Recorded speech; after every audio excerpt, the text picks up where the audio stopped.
Good day and welcome to Dub's Paradise. I'm Dub, short for Big Dub, and remember, don't always tell people you're too busy unless you really are. I seem to be feeling better, so we'll get through this episode with no issues. Today we're going to talk about the Champions League results from last night. We'll talk about the Indian Wells matchups, recap some of the NBA games, talk about a bit of NFL free agency, and go over some minor MLB news. Let's get to it. So due to me being sick, having a stuffed up nose, I've been taking some medications, and obviously they're gonna make you feel drowsy. This daylight savings time has been messing with my sleep schedule. I feel like it's earlier when I wake up, but it's later. So I'm like, I should be still sleeping, but I'm not. And yeah, I've been going to bed almost at midnight anyway, so it's been kind of tough. So during the Champions League games yesterday, Dortmund versus PSV and Inter Milan versus Atletico Madrid, I was kind of dozing in and out of sleep. So I was paying attention and then falling asleep, paying attention and falling asleep, but I was watching. So turns out Dortmund at home, like I said, are a great team. That atmosphere is just something else in Germany. It's one of the best home stadiums in European football. Well, if it's European football, then all of football. And Dortmund managed to go past PSV 2-0. They scored very early in the game, 3 minutes in. Jadon Sancho, who recently returned back to Dortmund, he provided a goal 3 minutes into the game. Honestly, I missed it because that was part of when I was dozing in and out. But 3 minutes in is quite early to score. So they took the lead early. Dortmund did. They managed to go up 2-1 on aggregate, and for the remainder of the time they just held the lead. And then in the 5th minute of extra time, so 95 minutes in or into the game, almost finished, Marco Reus wrapped it up with another goal. And therefore, Dortmund managed to win 3-1 on aggregate. And it seemed to be an even game. I was looking at the stats earlier. The shots were even. Like, the shots on target were even. PSV had a bit more possession, which is expected when they're trying to catch up. They were starting to try to hold the ball more, but Dortmund has great defense. I'm glad guys like Ian Maatsen are getting their playing time, making a big difference for Dortmund, because especially in Europe, because on Chelsea he was getting like no playing time, and it was tough for him to be there with all his skill and not being used. So it's a good thing he went to Dortmund, and hopefully he can find more success there. He's a great player, and I always said he was. So the next game was Atletico Madrid versus Inter Milan. And going into that game, Milan was up 1-0 after their win at home in the first leg of the tie. But this time Atletico was at home, and they managed to score twice, and Milan scored one, so 2-1 win for Atletico, causing it to be 2-2 on aggregate. And they went to extra time, and nothing was settled. And then they went to penalty kicks. So back-to-back days of one game going to penalty kicks, and that's pretty exciting. And it just seemed like Atletico's players were up for the challenge, and Milan's players kind of choked. Atletico's goalie made some great saves. Like, he timed it quite well. But honestly, like, Milan's last player shot the ball way over the net. Like, it's tough to laugh because even though the net's so wide and it's like you're expected to score on a penalty kick, you're just so nervous, and that's what happened. He just choked the shot, and it's just tough. The guy shot the ball way over the net. It was sad to see that happen, but Milan were the favorites in that game, or in that tie, and while they were at home, they should have probably scored more goals. So all credit goes to Atletico from Spain, representing Spain. So they're moving on to the quarterfinals, last 8, and they weren't expected to do that. Milan, they came second last year, and they lost to the giant juggernauts Man City. And this time they're out before the quarterfinals. So I guess they gotta look forward now to just winning their Italian league. But as far as I know, they're up by a lot of points in the Italian league. So that's pretty much all wrapped up. And yeah, they were just hoping for some Champions League results, and now they're out. All their fans are disappointed. That was the last Italian team left, and that's it. So I'm not sure if I'd prefer to, well, playing at home in the second leg of the tie seemed better in Champions League or any sort of tournament, football tournament. It seemed like the favorites. Well, who knows who the favorites are really? Like football, like I feel like Atletico, they have players like Griezmann on their team, a great player. I don't know too much about anyone else, but Milan has like a great striker. I forgot his name. I think his last name is Martinez, maybe, but I'm not too sure. But he's a great player. But Milan being, I mean, they both play at home. They both play on the road. Milan had their chance on the first leg, but it's definitely an advantage to have the second game at home, because then you know how much you gotta score, what you have to do, and if you're at home, it just gives you more motivation to win. And Milan managed to only build a 1-0 lead, and Atletico did what they had to do. They not only won the game by making it tied on aggregate, they won in penalty kicks, which showed a lot of nerve, a lot of grit. Like, you got to have ice cold veins to be able to do that. So now they're on to the quarterfinals. I think it's going to be about like maybe another month or so until the quarterfinals start. We're going to see what the draw is going to be like.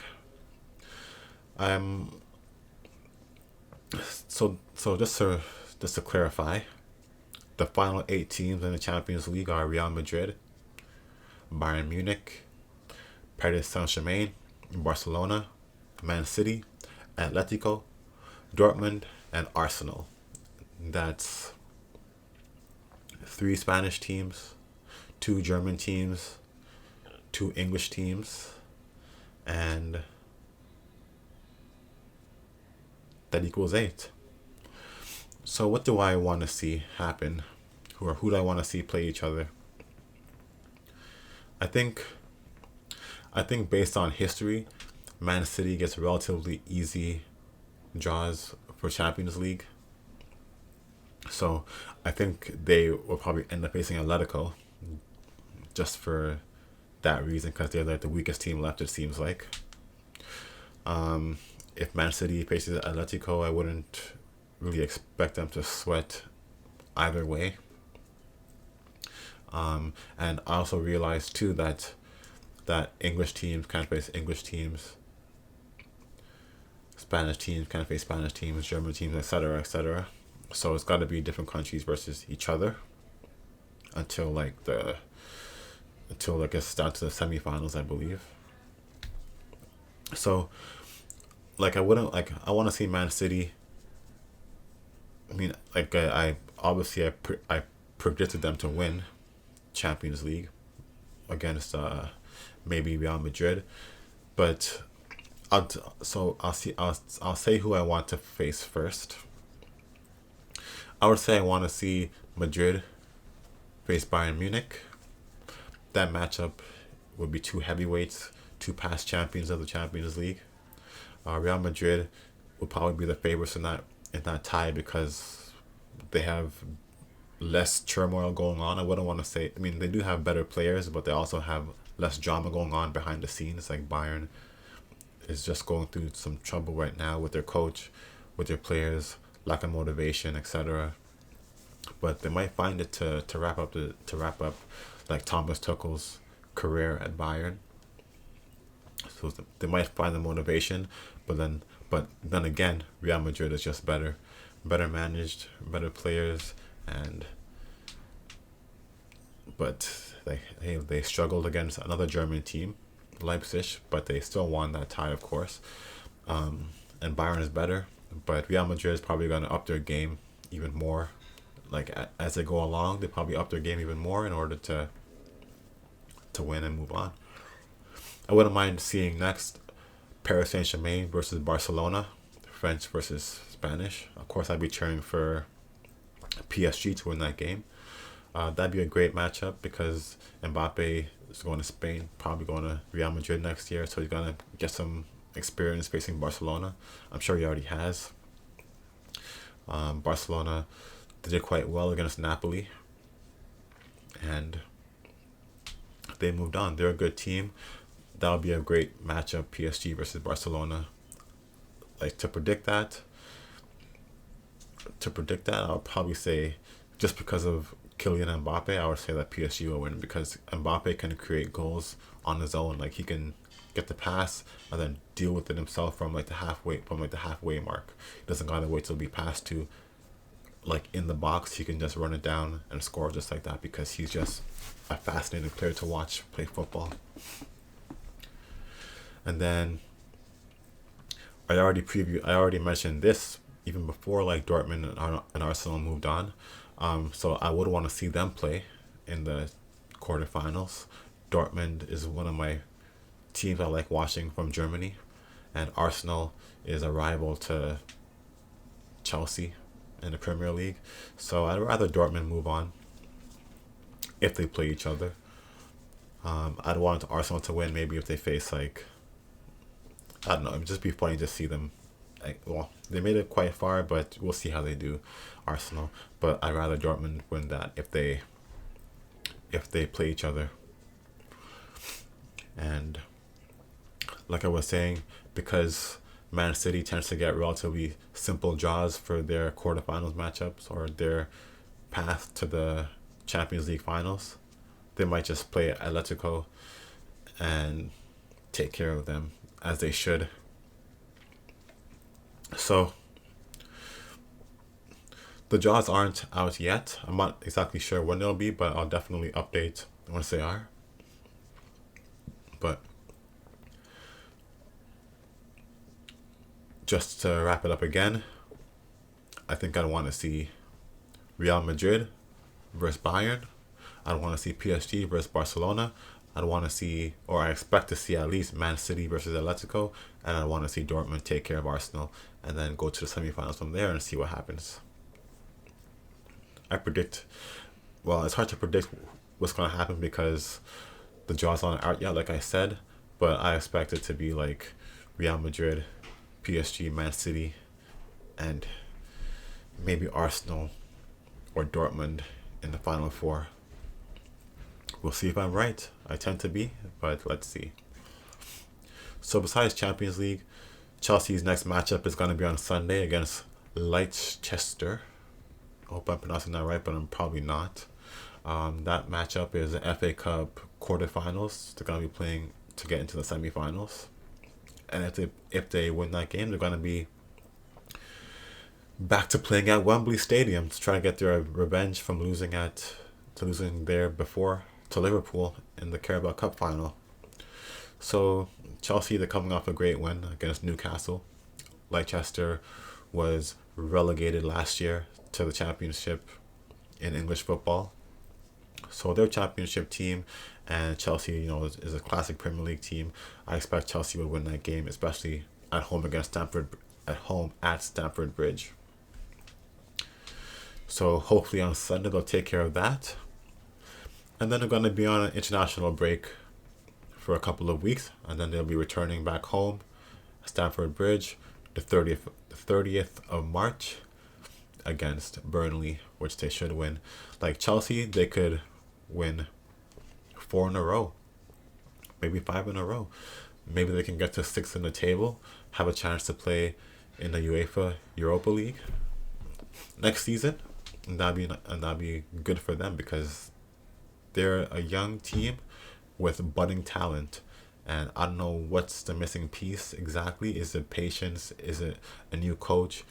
Is it a better goalie, a better striker, better players all around? But I feel like if Mudryk is finding his form, which it looked like he was based on last game's great performance in just like 20 minutes, 25 minutes of game time, if he finds his form, he should definitely start every game over Sterling.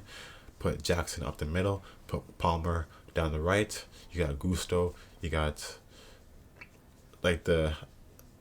Does Gusto play left back or right back? If it's left back with Palmer also on the left, then we need a consistent right back. And hey, that could have been Ian Matson, who I already talked about quite often in this Dubs Paradise sports show.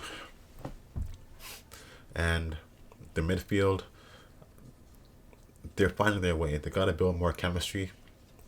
Conor Gallagher, Enzo, Caicedo, they're finding their way, but they got to really improve and try to create more goals. Right now, it's like all Cole Palmer creating goals, while Enzo, Caicedo, Gallagher has so many clutch goals. Like, he is great. And everyone was asking, oh, like, Lavia is so much better. Lavia is so much better. Everyone says that, like, that Gallagher is just like a road runner with an engine, doesn't really have any tactical presence, but he seems to just be in the right place at the right time to score the goals. Did he get an assist off Mudryk's goal? Probably, but Mudryk literally like stole the ball off him and finished it himself. But that would have been an assist because he was in the right place, right time. Multiple times he was in the right place at the right time to score game-winning goals or game-tying goals or goals that would put us ahead by 2 when we needed some breathing room. Cole Palmer has been there more than Enzo, more than Caicedo, and but yeah, Gallagher plays more ahead than those two, but like I really don't want to hear any disrespect about Conor Gallagher because he has been one of the most consistent players on our team. It's gonna be strange not talking about football for a couple of weeks, seems like, because like tomorrow there's no football on today except Europa League, but I don't want to talk about Europa League because I'm not too aware, and I had to maybe follow more. So maybe on Monday I'll try to talk about it. Maybe I'll watch a couple of games, but I don't watch like all football games, but I try to watch like Marseille from France. Like Leverkusen's also trying to maybe come back from their deficit today, so I'll try to tune into those. But I don't want to talk about what I'm not too familiar with. But I mean, because there's a few teams in the Europa League, like Liverpool's there, West Ham's there from Premier League, so they're like Brighton is there from Premier League, and I'm familiar with them, but the whole Europa League is not that interesting, I guess. But I like watching, and I'm not really doing anything else, so I'll tune in. But talking about them, like so far in Dubs Paradise, I haven't been talking about Europa League, so just off of one day, it'd be tough to just bring it up. But it's gonna be a slow news day tomorrow, so I might just talk about the Europa League.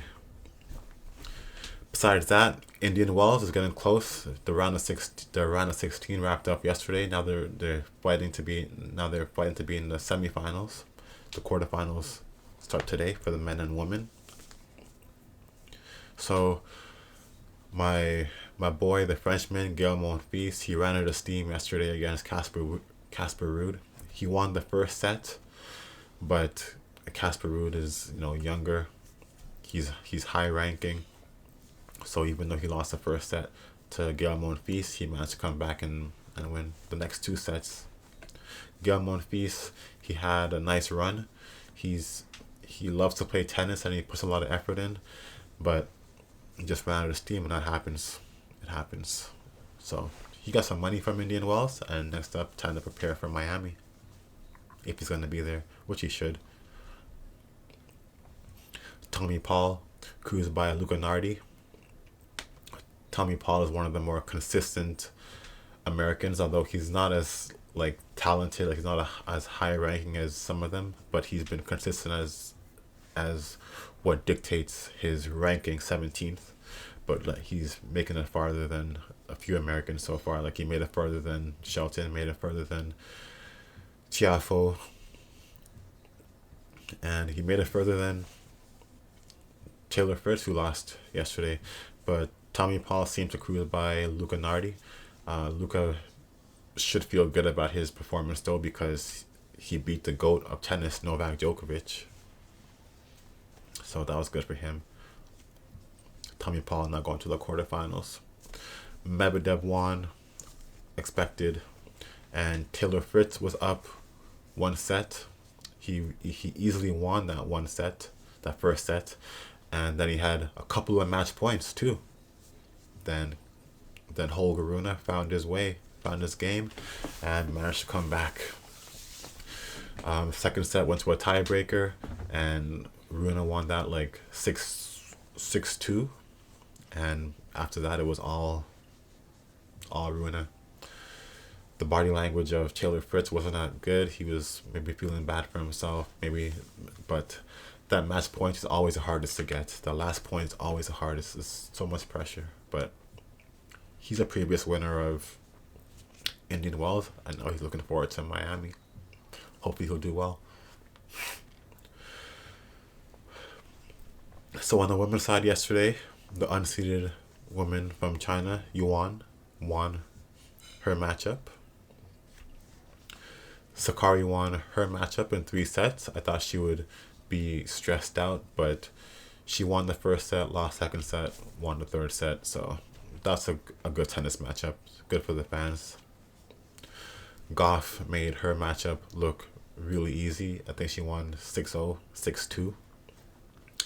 And she's going on to the quarterfinals. Like, I should have picked her to win, but it's still not over yet. We'll see what happens. And then Sabalenka, number 2, was upset by the American Navarro. And number 2 in the world is out. So it just makes the path easier, maybe, for Coco Gauff to win. So today, like I said, is the start of the quarterfinals for the men and women at Indian Wells. The ATP 1000, WTA 1000, which they call the 5th major, which makes sense because, like I said, when it started, Indian Wells is really when the tennis season starts to get into full swing. So the quarterfinal matchups are Potapova, who's either Belarusian or Russian, but she sounds... I mean, Sabalenka is Russian, or Sabalenka is from Belarus, and she sounds Russian, so I don't want to make any assumptions. I should Google what she is, but I'm not too familiar with Potapova, so yeah, I'll maybe get around to it as she goes further. She's playing the Ukrainian Kostyuk, and that's like a political matchup, clearly, like a no-flag Belarusian or Russian versus a Ukrainian. Hopefully, whoever wins, shake their hand and say good game, etc. Like none of these people are actually Vladimir Putin or Zelensky. No comment. Anyways, Iga Swiatek, number 1, is playing Caroline Wozniacki, who is unseeded for now, but based on last year and this year's performance so far, she's moving up the rankings. So maybe after Miami, after like Roland Garros, she'll be ranked, and good for her, a returning mother. Who's going to win that? I would say Swiatek, just because Swiatek is number 1. Maybe Wozniacki's running out a bit of steam, but I wouldn't mind seeing an upset. So it'd be good for Wozniacki to win. Coco Gauff is going to be playing Yuan. I'm not too familiar with one. Maybe she could do an upset on Coco Gauff, but I really doubt it because Coco has just been in great form recently since she won the U.S. Open.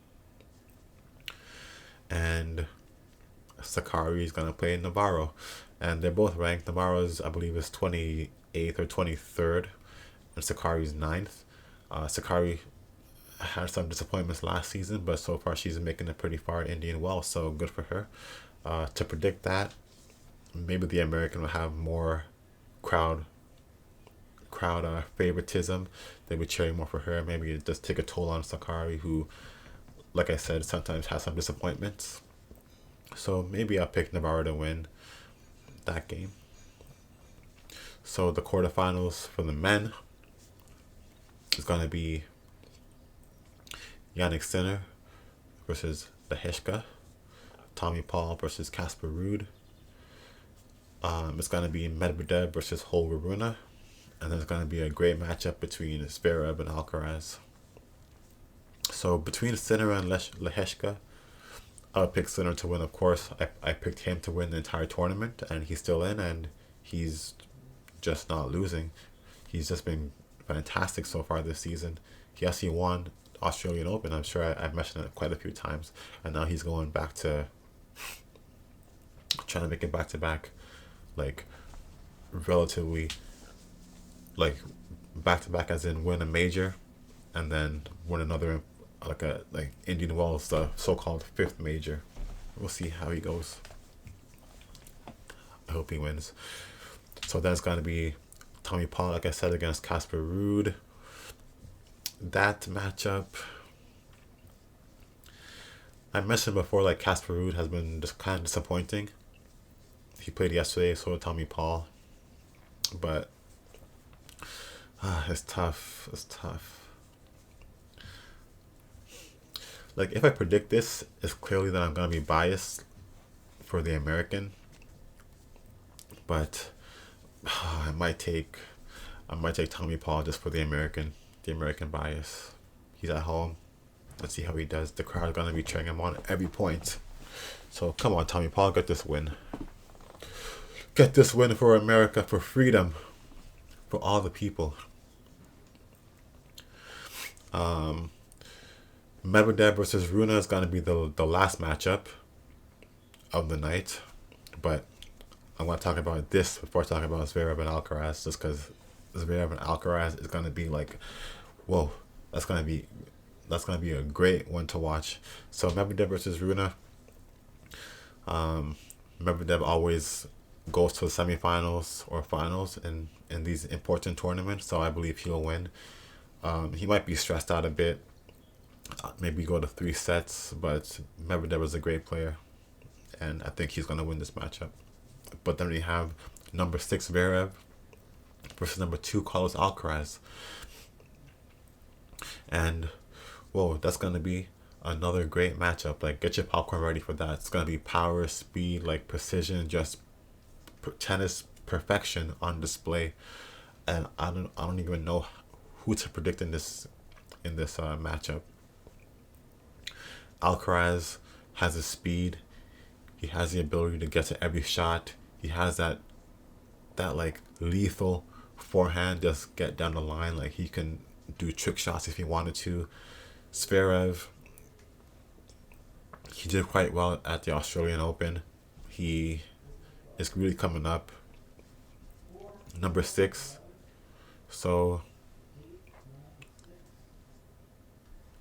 I think I would pick.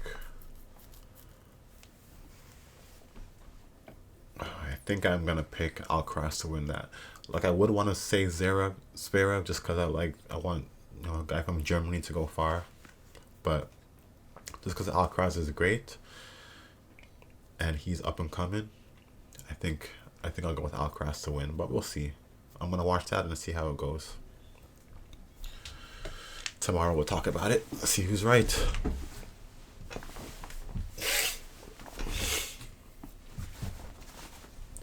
I think Dubs Paradise is just a way for me to get receipts to brag about how right I always am with sports.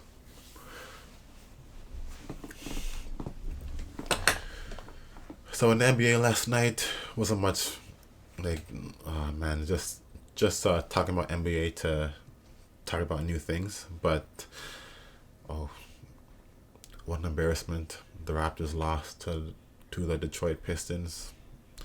I mean, they're on the road, but the Pistons, I guess, are an improving team. They have a young core of talented players, high draft picks. Raptors kind of have like a mid-core of mid draft picks, you know. So like it's just a shame, but it happens to the Raptors all the time. Like the Pistons beat the Raptors to end like their 25 game losing streak. Just play the Raptors, bam, you're gonna win, end the losing streak right then and there. And now the Raptors lost again to the Pistons, so I don't know about the Raptors. I'm not a fan of their coach. I don't know what he's doing. Even before the season, like when the season started and they had OG, had Pascal on the team, they were still like 500, struggling to win games. And now they're obviously even worse because who they have are not good. But they have potential. Like certain players have potential, but they need like, and I guess yeah, Scotty Barnes is not playing. He's gonna be out for some time, sadly. So the Nuggets beat Miami Heat last night. Nikola Jokic only had 12 points and Murray only had 14 points, but they played a good game. Michael Porter Jr. put up the points they needed. Like he had like 25, 26 points. And clearly they played great defense because they only allowed 88 points to Miami. And Miami was at home, so good game. Nuggets are probably going to be first in the...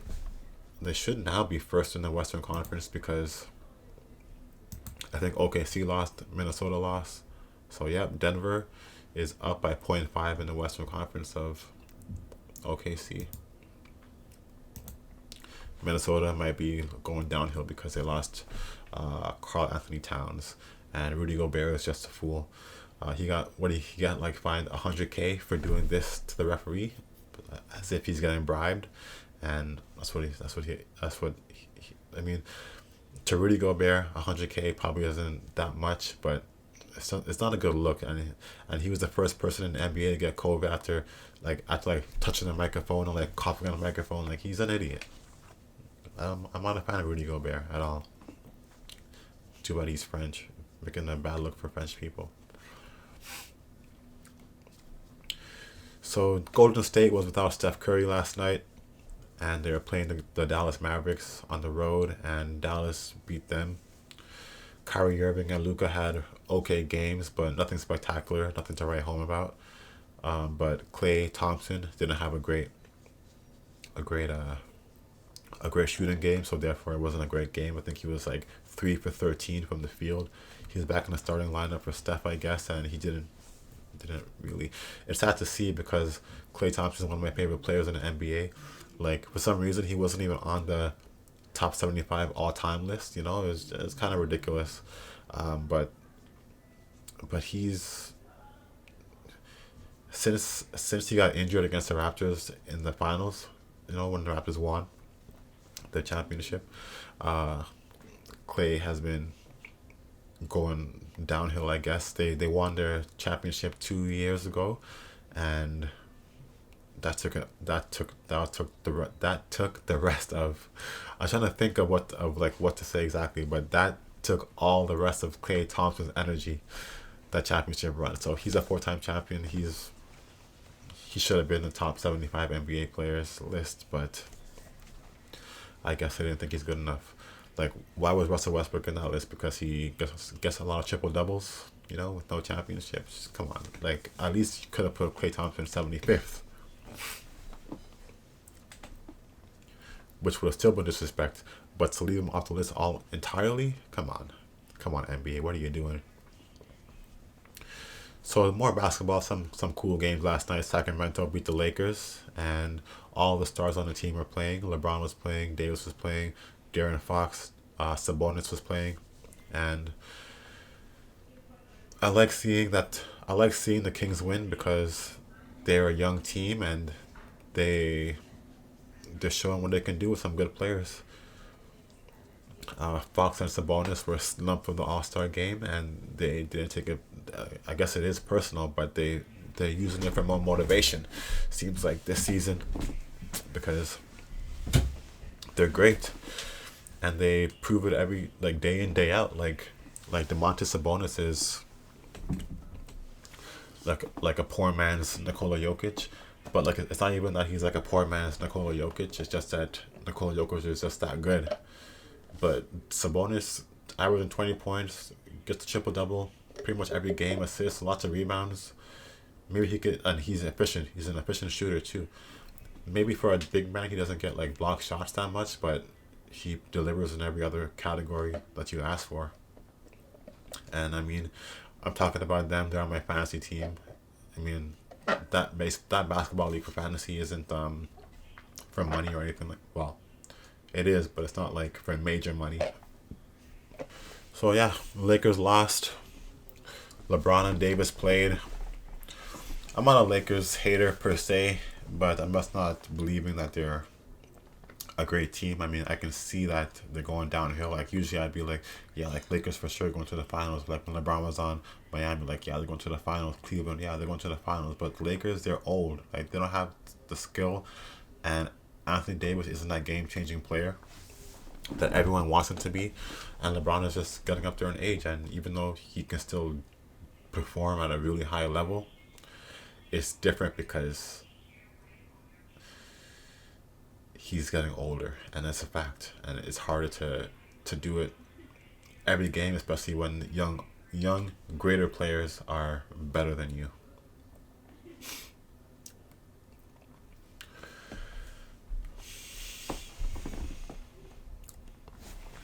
So in the NFL, there wasn't really that much important news. Like I went over most of the the blockbuster free agent moves day before yesterday and yesterday. I'm not sure if I mentioned though that Calvin Ridley left the Jacksonville Jaguars to go to the Tennessee Titans. Just like Tony Pollard left Dallas to go to the Tennessee Titans. The quarterback for Tennessee is probably going to be Will Levis. They might just bench Ryan Tannehill, keep him as a backup just in case. Will Levis, in his first start in the NFL, he went off to DeAndre Hopkins. Like I think Hopkins had like 3 touchdowns that were like bomb throws, like ooh, just like 50-yard passes down the field and bam, touchdown. So Will Levis has like a major arm, but we'll see how they do. Now he has 2 weapons plus a decent running back. Jerry Jones was saying how this season they're going to be all in Dallas Cowboys, but so far they've done nothing really except let go of Pollard.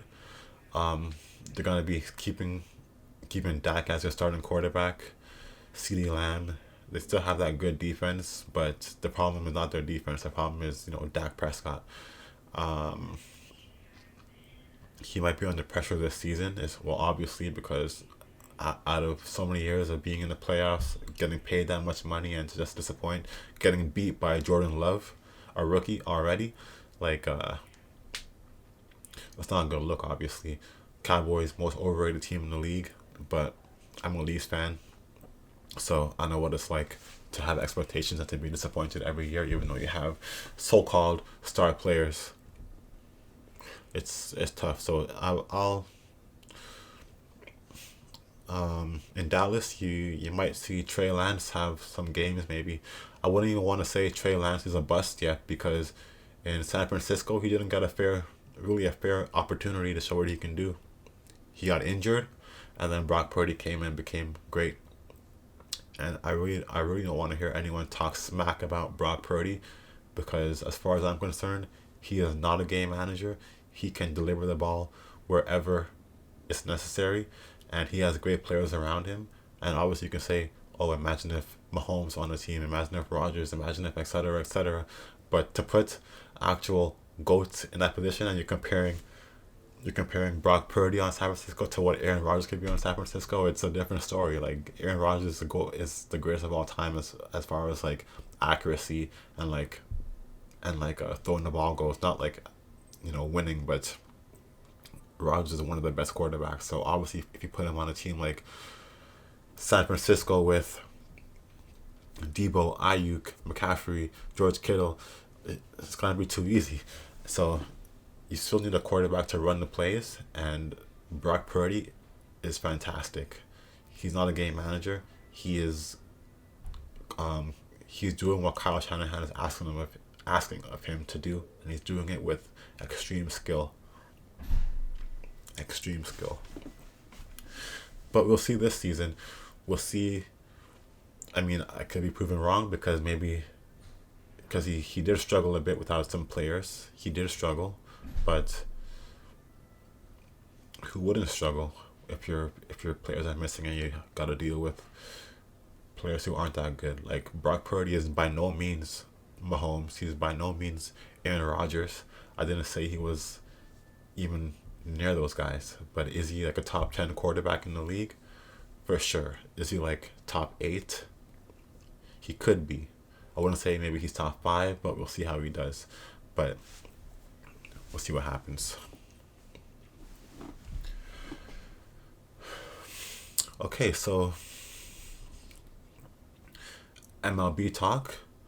I think next week I'll talk about MLB quite a bit. Go into some predictions for awards. I already gave a couple, but I'll just go over those again and give some more predictions for awards. Talk about World Series predictions, like division winner predictions, etc. Those kind of things. Once it depends if you follow baseball a lot, but an important trade happened. Dylan Cease. Dylan Cease was traded from the Chicago White Sox to the Padres. There are rumors he would go to the Yankees. Garrett Cole is going to be out for like 2 months because of an elbow problem.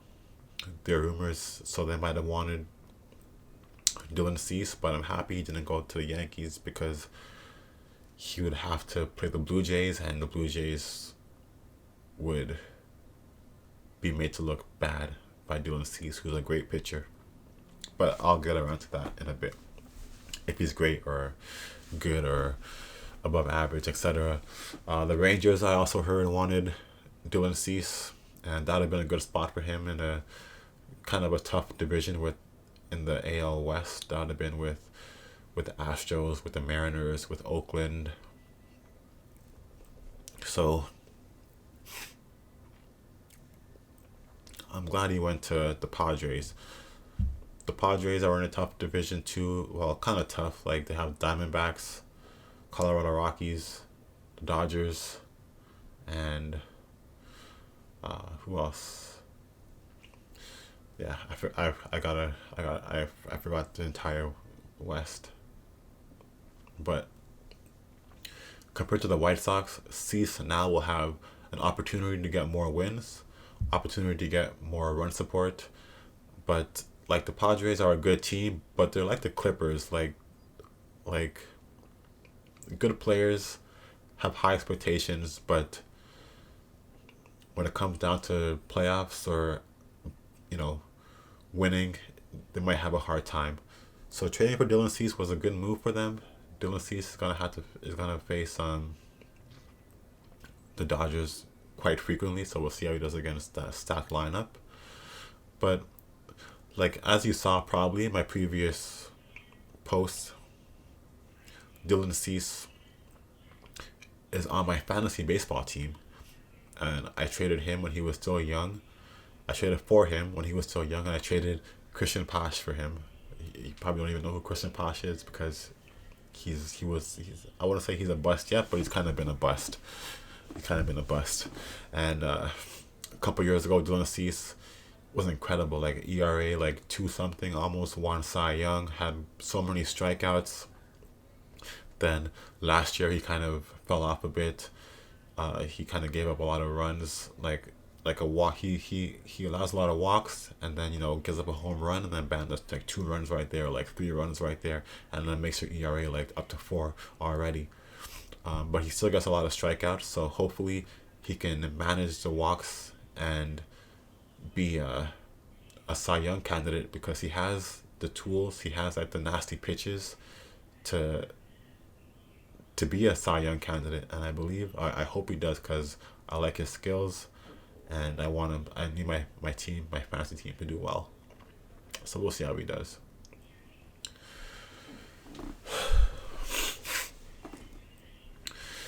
So tomorrow will probably be one of the first days without any football talk. I probably will bring up the UEFA League, the UEFA Europa League, those matchups. I'll watch a couple, but not go into great detail maybe.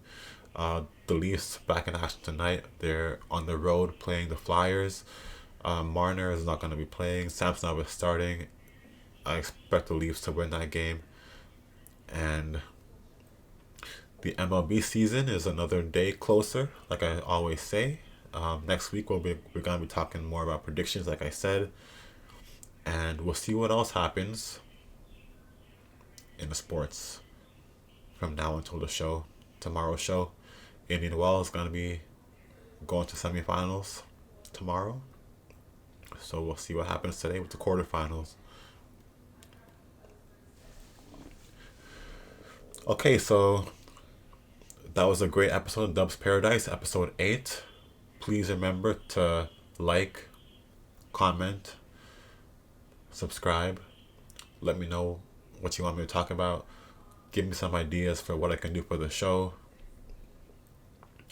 Maybe I'll look into getting a green screen to make my background cooler. Just these jerseys and Yellowknife license plate. You see Rob Stark, you see a globe, a couple of books, a poster you can't really see the entirety of. Kids See Ghosts by Kanye West, Kid Cudi. You see King Charles I got from when I went to London. So yeah, that's a cool background, but maybe I've got to pimp it out a bit, like put like this Toronto skyline, put like the New York skyline, etc. Anyways, just wrapping it up. Thanks for watching. Have a great Wednesday or Thursday. Today's Thursday. Have a great Thursday.